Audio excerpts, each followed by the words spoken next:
Assalamualaikum warahmatullahi wabarakatuh. Selamat sore, Mbak. Waalaikumsalam warahmatullahi wabarakatuh. Sore juga. Nah, sebelumnya saya perkenalkan diri dulu, Mbak. Nama saya Givira Suraya, bisa dipanggil Givira. Saya dari mahasiswa program studi gizi Universitas Warman. Nah, di sini saya akan melakukan wawancara menggunakan metode FFQ.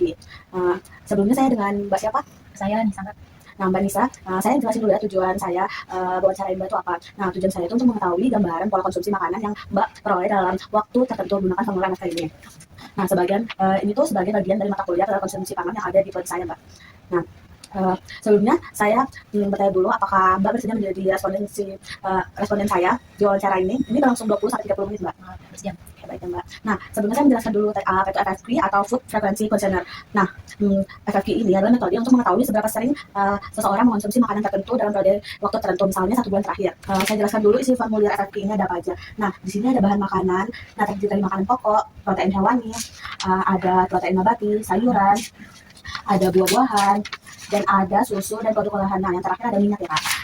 Nah, saya akan bertanya ke data kakak dulu nanti. Nama kakak kalau boleh tahu siapa? Anissa Azizan. Oke, Anissa Azizan. Oke. Untuk usia kakak? 20 tahun. 20 tahun. Nah, untuk berat badan dan tinggi badan, Kak? Berat badannya 45, tinggi badannya 153. Untuk periode waktu konsumsi ini kita akan menggunakan 1 bulan terakhir ya, Kak. Nah, untuk frekuensi konsumsi ini bisa Kakak lihat ada di tabel formulir ini ada 1-3 bulan, 1-3 kali per bulan, ada 1 kali per minggu, ada 2-3 kali per minggu, ada 4-6 kali per minggu, ada 1 kali per hari, ada 2-3 kali per hari, ada 4-5 kali per hari. Nah, untuk besaran konsumsinya ada kecil, sedang, dan besar.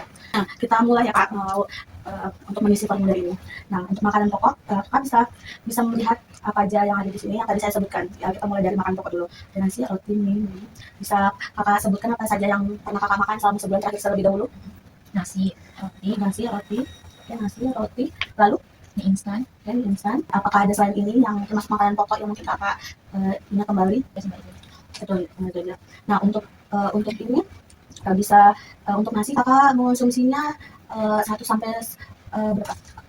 kali per hari? 2-3 kali per hari. Bisa 2-3 kali per hari ya. Nah, kalau untuk roti bisa dilihat dari tabel ini. Roti itu sekitar palingan per minggu itu 2-3 kali. Per minggu ya, Kak, 2-3 kali ya. Kalau untuk mie instan, Kak, apakah 2 kali per hari, 1 kali per hari, 4 hari? Bisa kalian di tabel ini. Untuk mie instan itu biasa per bulan sih, palingan per bulan 3 kali. Per bulan ya, Kak. 1-3 kali ya, Kak. Iya. Selanjutnya kita masuk ke protein hewani ya, Kak. Nah, di protein hewani bisa Kakak lihat sendiri ada daging ayam, daging sapi, ikan tawar, ikan laut, ikan teri, udang segar, cumi, hati, dan seterusnya. Nah, dari sini apakah Kakak ada pernah mengonsumsi protein hewani seperti ini? Ada. Bisa Kakak sebutkan? Daging ayam. Ya, daging ayam ya. Selanjutnya? Daging ayam, cumi, hati, telur ayam, sosis, ada di sebelahnya juga. Ada daging bebek, daging kambing, daging rusa. Ini aja. Untuk bakso tidak, ikan teri, ikan laut, ikan tawar. Nah, untuk daging ayam apakah kamu mengonsumsi 1-3 kali per bulan, 1 kali per minggu, 2-3 kali per minggu? Ini bisa dilihat sampai di tabel ya, Kak. Ada 4-6 kali per minggu, 1 kali per hari, 2-3 kali per hari, 4-5 hari. 4-6 kali per minggu. 4-6 kali per minggu ya, Kak. Hampir setiap hari ya, Pak? Iya, soalnya anak kos, Mbak. Oh, anak kos ya, Kak. Oke, lanjut ke cumi. Untuk cumi apakah 1 kali per minggu, 1-3 kali per bulan, 2-3 kali per minggu? 1-3 kali per bulan. 1-3 kali per bulan ya. Untuk hati? Hati itu sama kayak ayam. Sama seperti ayam ya. 4-6 kali per minggu. Untuk telur ayam? 2-3 kali per minggu. Untuk sosis, Kak? Sosis ini 1 kali per minggu. 1 kali per minggu. Oke. Kalau gitu Mbak, ke protein berarti tempe sama tahu aja sih, Mbak. Tempe sama tahu aja. Nah, untuk tempenya berapa kali? 4-6 kali per minggu. 4-6 kali per minggu ya, Pak. Untuk tahunya? Tahu itu 2-3 kali aja. 2-3 kali per minggu. Untuk sayuran bisa Kakak lihat, kita lanjut ke sayuran ya, Kak. Untuk sayuran saya cuma makan kangkung. Oh, kangkung. Bakal ada lagi, Kak? Mentimun misalnya, kol. Mentimun. Biasa kan ada di ayam tuh, Kak. Ya, kuning, labu siam, brokoli. Itu aja sih, Mbak. Nah, tadi kangkung Kakak konsumsi paling berapa kali per minggu, Kak? 2-3. Oh, per minggu 2-3 ya, Kak. Untuk tomat tadi, Kakak mengonsumsinya berapa kali per hari, per minggu, per bulan? Sama kayak kangkung, Kak. Soalnya tomat ini kangkung. Oh, tomatnya campur dengan kangkung ya. Lanjut ke mentimun. Ya, mentimunnya. Kakak konsumsinya berapa kali per hari, per minggu, atau per bulan? sama kayak ayam sih tadi kan barengan gitu. Nah, selain beli ayam ada Ada timunnya ya kak.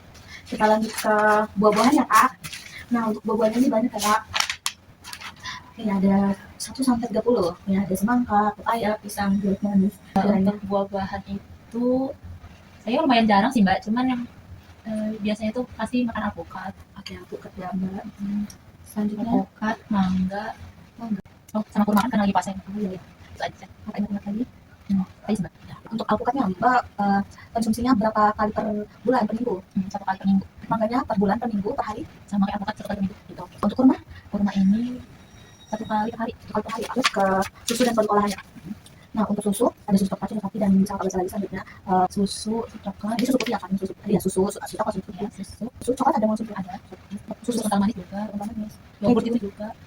Keju, es krim, ada sih semuanya ya. Untuk susu ini berapa per hari, per minggu atau per bulan? 1 kali per hari. 1 kali per hari, hampir setiap hari. Itu untuk coklat Coklat itu per bulan sih kayaknya 1 sampai 3 per bulan ya kak. Susu kental manis nih kak, Susu kental manis berapa 2 kali per sampai bulan? 3 kali. 2 sampai 3 kali per minggu, per bulan. Sama kayak roti, biasanya itu buat di roti gitu. Roti ya. Untuk yogurtnya kakak konsumsinya per bulan, per minggu atau per hari? 1 kali per minggu. 1 kali per minggu ya. Untuk keju kakak konsumsinya Keju sama kayak susu kental manis juga. 2 sampai 3 kali per minggu. Untuk es krim nih kakak konsumsinya Es krim sama kayak coklat 1 sampai 3 kali per minggu. untuk minyak. Nah, minyak kakak konsumsi berapa kali per bulan? Ada minyak kakak, margarin, mentega, minyak ikan, dan lain-lain. Bisa nggak lihat yang sering kakak konsumsi yang minyak Minyak kelapa ya kan buat goreng-goreng ya, ya. Tempe tahu itu berarti sama kayak pas makan tempe tahu ayam. 4 sampai 6 kali per minggu. Setiap kali kakak masak. Iya. Ada 4 sampai 6 kali per minggu. Margarin nih. Margarin ini buat ini Bang, buat goreng apa? Buat roti. Roti. Buat Oh, 2 sampai 3 kali ya setiap makan. Untuk mentega kak, apakah kakak ada mengkonsumsi? Enggak. Untuk minyak ikan, minyak wijen, santan, atau apakah ada kakak konsumsi? enggak ada sih. Lanjut kita ke ukuran makanannya kak. Nih untuk nasi. Tadi kakak konsumsi 2 sampai 3 kali per hari ya kak. Nah untuk nasi saya ada foto buku makanan. Nah bisa kakak lihat untuk ukuran nasinya tuh sebagaimana ya kak. Untuk nasi kakak biasanya makan porsi besar, sedang, atau kecil kak? Yang kecil. Oh yang kecil ya kak. Untuk sendoknya kak. Nah saya pakai untuk sendoknya. Nah bisa kakak lihat gambar ini ada A, B, C, D. Nih untuk sendoknya. Ini Oh yang kak ya kak. Nah, lanjut ke kopi ya kak. Untuk kopinya ukuran apa ya kak? Ukuran A, B, atau C? yang B. Oh yang B kopi ya. Kopi instan kak. Kopi instan itu kalau tahu seperti apa ya kak? Oh yang nasi dominan. Kalau pakai yang tahu ya kak. Nah dari ayam. Dari ayamnya ini kakak seringnya makan bagian apa? Bagian apa? Bagian apa ya kak? Nah kakak kan sering konsumsi yang goreng atau yang kaki? Enggak bisa bener. Oh, kadang yang goreng dan kaki. Kita ke cumi ya mbak. Untuk cumi mbak biasanya olahannya seperti apa mbak? Bisa cumi ditumis ya sambal atau olahan yang mbak? Biasa belinya yang sambal cumi. Oh sambal cumi ya. Tadi mbak makannya sambal cumi mbak. Nah untuk sambal cumi itu buat sendiri atau sambal kemasan? Oh, sambal cumi. Oh kemasan apa kalau boleh tahu? Sambal cumi ada Oh betul mbak. Terus lanjut ke telur ayam mbak. Nah telur ayam mbak biasanya konsumsinya seperti apa mbak? Bisa di dadar, direbus, atau ditelur-telur? biasanya beli Oh iya mbak. Ini ya. Untuk sosis mbak. Untuk sosis mbak. Sosis mbak biasanya digoreng atau seperti apa? sosis ini sosis yang tadi. Oh sosis yang satu sama ya. Telur ayam mbak. Untuk telur ayam mbak ada telur ayam mbak disebutin. Telur ayamnya mbak sering konsumsinya seperti apa mbak? Nih ada bentuknya. Ada segitiga potong besar atau potong sedang mbak? Oh yang ukuran potong besar mbak ya. Nah biasanya mbak goreng biasa atau mbak bikin kayak tumisan atau segala macam biasa. Untuk sayurnya mbak biasanya potongannya seperti apa? Ada yang A, B, C, dan D. Oh yang D ya mbak. Yang satu potong sedangnya. Oke. Kamunya biasa mbak goreng atau bisa bagaimana? Bisa digoreng seperti ini. Nah untuk hatinya kak, bisa dilihat di dalam ini ada hati yang belah yang bagian ini yang A, B, C, D. Oh yang satu hati ya. Oh untuk pentingnya mbak. Nah untuk pentingnya mbak biasanya kita konsumsi pas dengan minggu. Nah penting ini bawa lagi apa gimana? Enggak ikan yang bisa. Oh pasti dari mana ya? Langsung di ini pak iris. Buah-buahan mbak. Nah tadi ada alpukat sama konsumsi. Nah untuk alpukatnya mbak bisa konsumsi 1 buah utuh atau 1 sendok atau sedang atau setengahnya. Biasa setengahnya. Setengahnya aja mbak. Itu apa mbak? Nah untuk mangga mbak. Mangga mbak konsumsi 1 buah utuh atau setengah atau apa mbak? Mangga itu dia tengah sih biasanya. Sama biasanya mangga merah bisa karena manis. Dan biasanya ada mangga atau ada mangga gitu. Ini sih. Oh karena manis ya. Dan tadi sama berarti yang sering Ya. lanjut ke kurma. Nah kurma 1 buah atau mangga atau 1 buah bahan makanan susu dan olahan. Untuk susu ini mbak konsumsinya menggunakan gelas seperti apa mbak tahu? Susu biasanya masih Oh yang merah kalau merah mbak bukan ya. Biasanya ukuran berapa? yang sedang beras Oh yang beras. Untuk coklatnya mbak. Nah coklat mbak saya konsumsi yang merah apa? yang satu yang bedanya Yang ukuran yang kecil. Susu manis. Nah susu manis itu karena konsumsi ukuran konsumsi merah. susu manis itu peserta trek. Peserta ini biasanya yang berarti ada sih. Berarti ya. Kalau yogurt mbak konsumsinya merah apa? Biasa semua. Lanjut ke keju ini mbak merah apa? Untuk itu biasanya merek roti saja tapi biasanya Oke. Mungkin mbak biasanya konsumsi merah apa? yang bos. Untuk minyak mbak minyak apa? Minyak apa? Minyak apa? Minyak apa? Minyak apa biasanya? Itu biasanya bos. Minyak apa? Nah untuk margarin kak, ini biasanya minyak apa? Yang bulat. Udah saya jadi tadi makan pokoknya nasi, roti, mie instan ya kak. Nah selanjutnya untuk pertanyaan ada ayam, cumi, hati, telur ayam, sos dan sosis ya kak. Nah lanjut ke protein nabati ada tahu sama tempe. Untuk sayuran tadi ada kangkung, tomat, sama timun. Nah lanjut ke buah-buahan kak. Untuk buah-buahan ada alpukat, mangga, dan kurma. Lanjut ke susu dan olahannya. Nah ada susu coklat, susu kental manis, yogurt, keju sama es krim. Untuk minyak ada minyak kelapa dan margarin kak. Nah selanjutnya apa ada lagi kak yang rasa kurang di protein dan lain-lain? Cukup sih mbak. Ini pak. Lanjut, berarti sudah semua ya kak. Selesai sudah wawancara kita ya kak. Kurang lebihnya mohon dimaafkan. Terima kasih sudah meluangkan waktu kakak. Sebelumnya boleh minta nomor WA atau ininya jika ada informasi lanjutan yang atau pertanyaan yang kakak ingin sampaikan atau yang akan saya sampaikan ke kakak setelah saya menjemput. Nomornya ini mbak. Ya, ini nomor juga ya kak. Ya. Terima kasih kak atas waktunya. Ya sama.